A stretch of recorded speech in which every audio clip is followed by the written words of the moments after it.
Hello guys, hello love. So ito na nga yung daily vlog ko. Ito yung araw na Christmas party sana ng panganay ko na si Winston King. Kaso papunta kami niyan sa clinic. So kasama ko nga yung bunso ko kasi laging nakadikit sa akin. So ayan na nga, sumasakit na yung kanyang tiyan. Tapos, nangihina na rin siya kasi nga lahat ng kinakain niya is sinusuka niya. So, sabi nung doctor dyan is kailangan masweruhan. Hindi niya kaya bigyan ng gamot kasi nga kailangan iswero na siya or painumin ng mga Pocari Sweat, mga ganyan kasi dehydrate na siya. So, for the na nga kami pila sa ospital. So sa public na lang kami pumunta.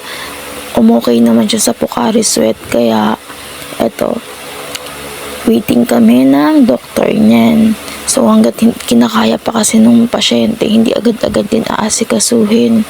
Ayan, halos buhatin ko na nga din kasi siya dyan.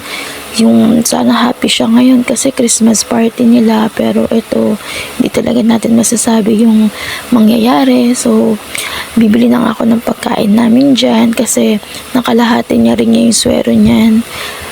Pwede na rin kami umuwi niyan pagka naubos na yung swero niya. Tapos dyan sa tapat ng ospital may mabibili ka na rin mga pagkain. Lugaw nga lang pala yung binili ko dyan. And then